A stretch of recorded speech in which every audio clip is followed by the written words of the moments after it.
નમસ્તે વિદ્યાર્થી મિત્રો, કેમ છો? મજામાં? આજના વિડીયો લેક્ચરમાં આપ સૌનું સ્વાગત છે. તો આજના વિડીયો લેક્ચરમાં આપણે ધોરણ 6 વિષય ગણિત ચેપ્ટર 11 બીજગણિત વિશે આપણે અભ્યાસ કરીશું. તો જોઈએ વિદ્યાર્થી મિત્રો, ચેપ્ટર 11 બીજગણિત કે અંકગણિતમાં 1, 2, 3, 4, 5 ડોટ ડોટ ડોટ જેવા આપણે અંકોનો ઉપયોગ કરીએ છીએ. કે અંકગણિતમાં આપણે કેવા અંકોનો ઉપયોગ કરીએ છીએ? તો અંકગણિતમાં આપણે 1 થી લઈને અનંત સુધીના જે ધન પૂર્ણાંક સંખ્યાઓ છે એ 1 થી લઈને ધન પૂર્ણાંક સંખ્યાઓનો આપણે ઉપયોગ કરીએ છીએ. એટલે કે અંકગણિતમાં 1, 2, 3, 4, 5, 6, 7, 8 એવી રીતે આગળ સંખ્યા જે આવતી જશે એ બધી જ સંખ્યાનો આપણે અંકગણિતમાં શું કરીએ છીએ? ઉપયોગ કરીએ છીએ. એટલે કે અંકગણિતમાં 1 થી લઈને અનંત સુધીની ધન સંખ્યાઓનો ઉપયોગ કરીએ છીએ. બીજગણિતમાં આ અંકો ઉપરાંત A, B, C, D, X, Y, Z જેવા આપણે મૂળાક્ષરોનો ઉપયોગ કરીએ છીએ. કે અંકગણિતમાં અંકનો ઉપયોગ કરીએ છીએ. એટલે કે 1 થી લઈને અનંત સુધીના જે ધન સંખ્યાઓ છે એનો આપણે અંકગણિતમાં ઉપયોગ કરીએ છીએ. જ્યારે એ બીજગણિતમાં આપણે શેનો ઉપયોગ કરીએ છીએ? તો બીજગણિતમાં આપણે A થી લઈને Z સુધીના જે અંગ્રેજી મૂળાક્ષરો છે એ અંગ્રેજી મૂળાક્ષરોનો આપણે બીજગણિતમાં ઉપયોગ કરીએ છીએ. એટલે કે બીજગણિતમાં આ અંકો ઉપરાંત A, B, C, D, X, Y, Z એટલે કે આ અંકોનો તો ઉપયોગ કરીએ છીએ, ઉપરાંત આપણે A થી લઈને Z સુધીના અંગ્રેજી મૂળાક્ષરોનો પણ શું કરીએ છીએ? આપણે બીજગણિતમાં ઉપયોગ કરીએ છીએ. કોઈ કિંમત માટે આપણે A, B, C, D થી લઈને X, Y, Z જેવા સંકેતનો ઉપયોગ કરી શકીએ છીએ. કે કોઈ કિંમત છે એ કોઈ કિંમત માટે આપણે શેનો ઉપયોગ કરીએ છીએ? તો કોઈ કિંમત માટે આપણે A થી લઈને Z સુધીના અંગ્રેજી મૂળાક્ષરનો આપણે શું કરી શકીએ છીએ? ઉપયોગ કરી શકીએ છીએ. આ જે ચોક્કસ સંકેત આપણે વાપરીએ છીએ, આ ચોક્કસ સંકેતને શું કહેવામાં આવે છે? ચલ કહેવામાં આવે છે. એટલે કે આપણે જે ચોક્કસ સંકેતનો ઉપયોગ કરીએ છીએ એ ચોક્કસ સંકેતને શું કહે છે? ચલ કહે છે. ત્યારબાદ આ સંકેત દ્વારા નાના મોટા કોયડાઓ શું કરવામાં આવે છે? ઉકેલવામાં અથવા તો સમજવામાં, એટલે કે સમજાવવામાં આપણને શું રહે છે? સરળતા રહે છે. એટલે કે આ સંકેતનો ઉપયોગ કરીને આપણે જે નાના મોટા કોયડાઓ હોય છે એ નાના મોટા કોયડાઓને આપણે શું કરી શકીએ છીએ? સરળતાથી ઉકેલી શકીએ છીએ. આ ઉપરાંત એને આપણે સરળતાથી બીજા વ્યક્તિઓ અથવા તો બીજા વિદ્યાર્થી મિત્રો હોય એને સરળતાથી આપણે શું કરી શકીએ છીએ? સમજાવી શકીએ છીએ. એટલે કે આ સંકેત દ્વારા નાના મોટા કોયડાઓ ઉકેલવામાં અને સમજવામાં શું મળે છે? સરળતા રહે છે. જ્યારે વિધાનમાં અંકોની સાથે જમણી બાજુ અને ડાબી બાજુની વચ્ચે જો બરાબરની નિશાની વપરાય તો તેને શું કહેવામાં આવે છે? સમીકરણ કહેવામાં આવે છે. કે જે આપેલું વિધાન હોય એ વિધાનમાં અંકોની જમણી બાજુ અને ડાબી બાજુની વચ્ચે જો બરાબરની નિશાની વપરાય તો તેને શું કહેવામાં આવે છે? સમીકરણ કહેવામાં આવે છે. એટલે કે જ્યારે વિધાન છે એ વિધાનમાં અંકોની જમણી બાજુ અને ડાબી બાજુની વચ્ચે જો બરાબરની નિશાની વપરાય તો તેને શેના તરીકે ઓળખવામાં આવે છે? તો તેને સમીકરણ કહેવાય છે. એટલે કે જ્યારે ડાબી બાજુ અને જમણી બાજુની વચ્ચે બરાબરની નિશાની મૂકેલી હોય ત્યારે તેને શું કહેવામાં આવે છે? તો તે વિધાનને સમીકરણ કહેવાય છે. સમીકરણમાં જમણી બાજુની કિંમત બરાબર ડાબી બાજુની કિંમત હોય છે. કે જે સમીકરણ આપેલું હોય છે એ સમીકરણમાં જમણી બાજુની કિંમત છે એ ડાબી બાજુની કિંમત બરાબર થાય છે. સમીકરણમાં અજ્ઞાત ચલની સાચી કિંમત મૂકતા સમીકરણની જમણી બાજુ બરાબર ડાબી બાજુ થાય છે. કે આપેલું જે સમીકરણ હોય છે એ સમીકરણમાં આપણે અજ્ઞાત ચલની જો સાચી કિંમત મૂકશું તો સાચી કિંમત બરાબર આપણને શું મળે છે? જમણી બાજુ બરાબર ડાબી બાજુ થાય છે. એટલે કે સમીકરણમાં અજ્ઞાત ચલની સાચી કિંમત જો મૂકવામાં આવે તો સમીકરણ બરાબર શું થશે? તો સમીકરણ આપણને ડાબી બાજુ બરાબર જમણી બાજુ થાય છે. જો અજ્ઞાત ચલની કિંમત જો ખોટી મૂકવામાં આવે તો ડાબી બાજુ બરાબર જમણી બાજુ થતું નથી. એટલે કે સમીકરણમાં અજ્ઞાત ચલની સાચી કિંમત મૂકતા સમીકરણની જમણી બાજુ બરાબર ડાબી બાજુ થાય છે. અને અજ્ઞાત ચલની કિંમત એ સમીકરણનો એક શું દર્શાવે છે? ઉકેલ કહેવાય છે. એટલે કે અજ્ઞાત ચલની કિંમત એ સમીકરણનો શું કહેવાય? તો અજ્ઞાત ચલની કિંમત એ સમીકરણનો ઉકેલ કહેવાય છે. કે આપણે જે અજ્ઞાત ચલની કિંમત વાપરીએ છીએ તો એનો ઉપયોગ કરીએ છીએ એ અજ્ઞાત ચલની કિંમતને શું કહેવામાં આવે છે? સમીકરણનો ઉકેલ કહેવામાં આવે છે. ત્યારબાદ આપણે જોઈએ આગળ સ્વાધ્યાય 11.1. તો સ્વાધ્યાય 11.1માં આપણને આપેલું છે કે નીચેની મેચસ્ટિક એટલે કે શું આપેલું છે? જેમ આપણે દિવાસળીનો ઉપયોગ કરીએ છીએ એ દિવાસળીની પેટર્ન બનાવવા માટે કેટલીક દિવાસળીઓની આપણને જરૂર પડશે. તો તેનો નિયમ શોધો અને નિયમ લખવા ચલનો ઉપયોગ કરો. કે એક નીચે જે મેચસ્ટિકની પેટર્ન આપેલી છે એટલે કે દિવાસળીની એક પેટર્ન બનાવવામાં આવે છે. તો એ પેટર્ન બનાવવા માટે આપણે કેટલી દિવાસળીની જરૂર પડશે અને તેનો આપણે નિયમ શોધવાનો છે અને નિયમ લખવા ચલનો પણ ઉપયોગ કરવાનો છે. તો અહીંયા આપણને પેલું આપેલું છે મૂળાક્ષર ટી માટે પેટર્ન ટી. કે મૂળાક્ષર છે તો એ મૂળાક્ષર ટી માટે આપણે કઈ પેટર્ન તો 2 દિવાસળીની આપણને જરૂર પડશે, એટલે કે એક ટી બનાવવા માટે આપણે કેટલી દિવાસળીની જરૂર પડશે? 2 દિવાસળીની. તો અહીંયા આપણે એક ટી બનાવીએ છીએ. તો એક ટી બનાવવા માટે આપણને કેટલી દિવાસળીની જરૂર પડશે? તો 2. એટલે કે અહીંયા આપણે લખીએ કે એક ટી, એટલે કે અહીં કેટલા n બરાબર જેટલા ટી બનાવતા હોય એટલા મૂકવાના. તો અહીં આપણે n બરાબર એક ટી બનાવીએ છીએ, એટલે કે n બરાબર આવશે 1. એટલે કે એક ટી બનાવવા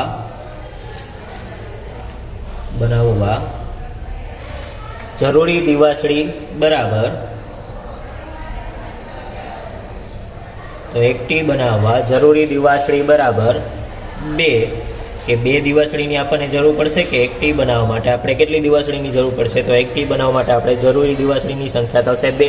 એટલે કે 2 એટલે કે શું થશે? 2 ગુણ્યા n ની સંખ્યા કરીશ, એટલે કે જેટલા ટી બનાવવો હોય એની સંખ્યા વડે ગુણશું, આપણને એટલી દિવાસળીની સંખ્યાની આપણને જરૂર પડશે. એટલે કે એક ટી બનાવવા જરૂરી દિવાસળીની સંખ્યા 2, એટલે કે 2 ગુણ્યા n કરશું, એટલે આપણને મળશે ટી બનાવવા માટે જરૂરી દિવાસળીની સંખ્યા.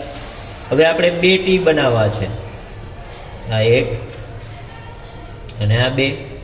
તો 2 ટી બનાવવા માટે કેટલી દિવાસળીની જરૂર પડશે? તો અહીંયા આપણે લખીએ કે 2 ટી, એટલે કે n બરાબર કેટલા આવશે? 2, કારણ કે 2 ટી બનાવવા છે, એટલે તો n બરાબર 2. તો 2 ટી બનાવવા જરૂરી દિવાસળી બરાબર, તો 2 ટી બનાવવા માટે કેટલા દિવાસળીની જરૂર પડશે? તો 2 ટી બનાવવા માટે આપણે 4 દિવાસળીની જરૂર પડશે, એટલે કે આવશે 4. એટલે કે 2 ગુણ્યા n. તો n બરાબર કેટલા આવશે? 2, કારણ કે અહીંયા આપણે 2 ટી બનાવવા છે. તો 2 ગુણ્યા 2 કરશો એટલે કેટલા આવશે? 2 2 4. હવે આપણે 3 ટી બનાવવા છે, આ 1, આ 2, આ 3. તો 3 ટી બનાવવા માટે આપણે કેટલી દિવાસળીની જરૂર પડશે? તો અહીંયા આપણે લખીએ કે 3 ટી, એટલે કે 3 ટી બનાવવા માટે આપણને n બરાબર 3 ટી બનાવવા છે, એટલે n બરાબર 3 આવશે. એટલે કે 3 ટી બનાવવા જરૂરી દિવાસળી બરાબર, તો જરૂરી દિવાસળી બરાબર, તો 3 ટી બનાવવા માટે આપણે જરૂરી દિવાસળીની સંખ્યા કેટલી થશે? 6. એટલે કે કેટલી થશે? તો આવશે એટલે કે 2 ગુણ્યા n. હવે 2 ગુણ્યા n એટલે શું થશે? તો 2 ગુણ્યા n એટલે કે અહીં કેટલા ટી બનાવવા છે? 3. તો n ની જગ્યાએ કેટલા આવશે? 3. એટલે 2 ગુણ્યા 3 કરશું એટલે આવશે 6. એવી જ રીતે 4 ટી બનાવવા છે આપણે, તો 4 ટી બનાવવા માટે કેટલા ટીની દિવાસળીની જરૂર પડશે? તો આ 1, આ 2, આ 3 અને આ 4. તો 4 ટી બનાવવા માટે આપણે કેટલી દિવાસળીની જરૂર પડશે? તો અહીંયા આપણે લખીએ કે 4 ટી,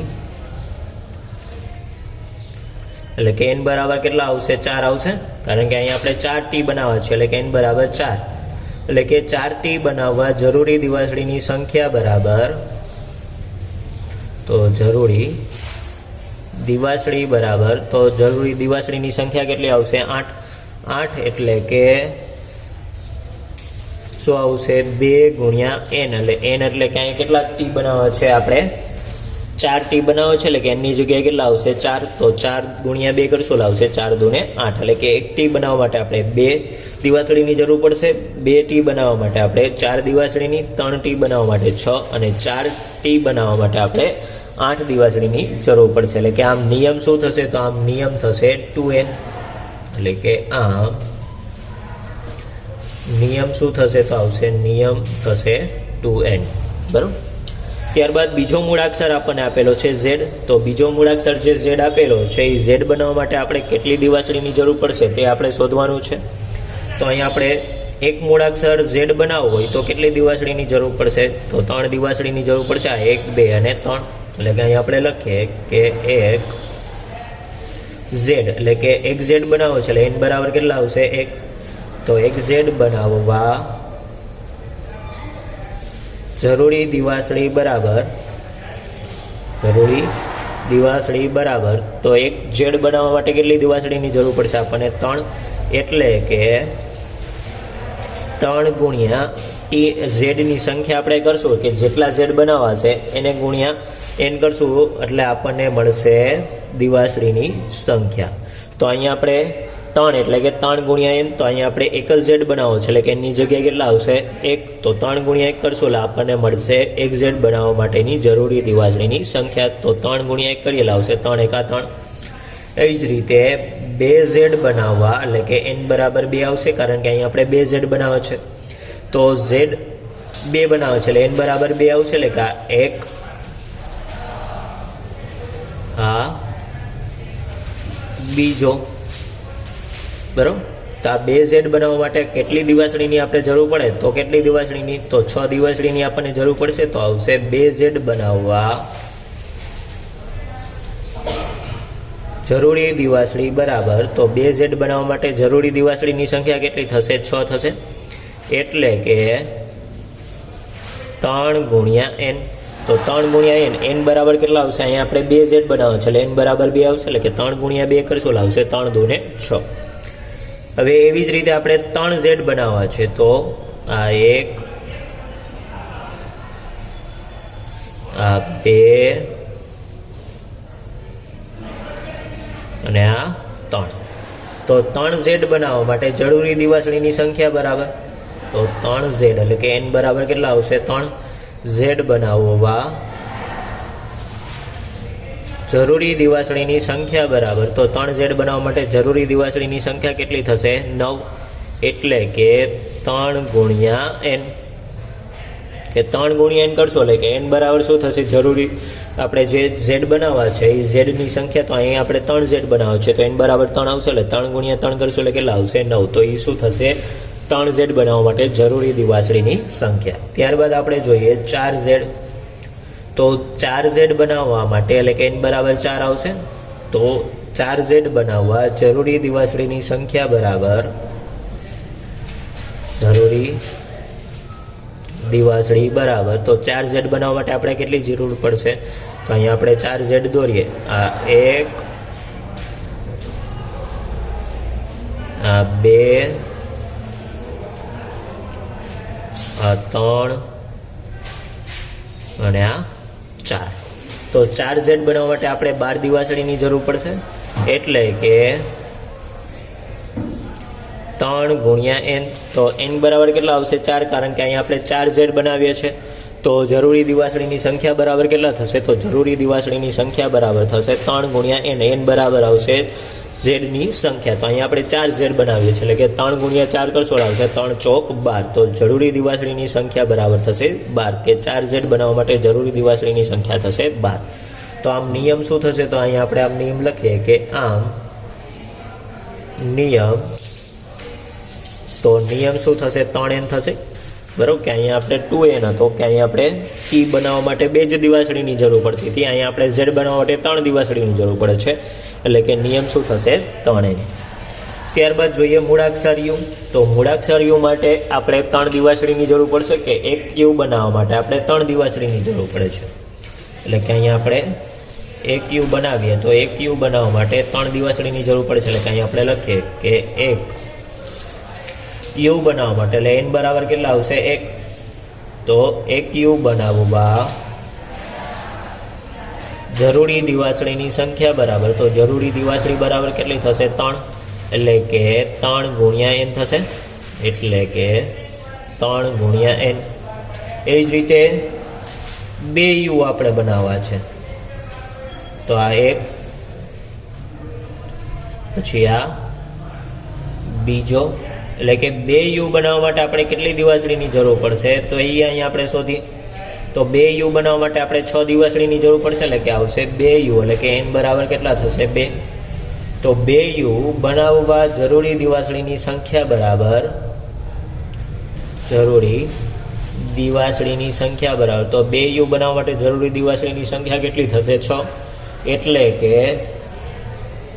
કે કેટલું થશે 3 ગુણ્યા n, કારણ કે n બરાબર શું થશે અહીં u ની સંખ્યા, તો અહીંયા આપણે કેટલા u બનાવીએ છીએ 2 u બનાવીએ છીએ, તો 3 ગુણ્યા 2 થશે, એટલે કે 3 ગુણ્યા 2 કરશું લાવશે 3 દુ ને 6, એટલે કે 2 u બનાવવા માટે જરૂરી દિવાસળીની સંખ્યા થશે 6. એવી જ રીતે આપણે 3 u બનાવવા છે, તો 3 u બનાવવા માટે એટલે કે n બરાબર 3 આવશે, એટલે કે આવશે આ મુજબ આપણે બનાવીએ તો આ એક u,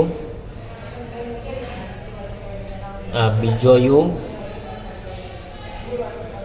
આ ત્રીજો યુ, એટલે કે 3 યુ બનાવવા માટે આપણને કેટલી દિવાસળીની જરૂર પડશે? તો 3 યુ બનાવવા માટે આપણને 3 ગુણ્યા 3 કરેલા આવશે, 3 3 9 દિવાસળીની જરૂર પડશે, એટલે કે 3 યુ બનાવવા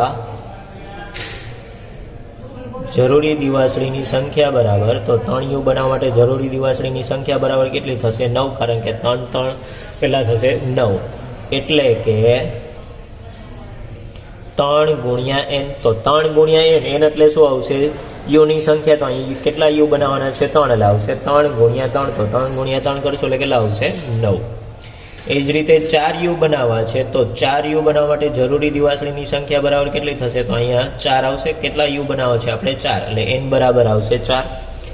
તો 4 યુ બનાવવા જરૂરી દિવાસળીની સંખ્યા બરાબર, તો જરૂરી દિવાસળીની સંખ્યા બરાબર, તો 4 યુ બનાવવા માટે 3 ગુણ્યા 4, એટલે કે અહીંયા આપણે 4 યુ દોરીએ તો આ 1,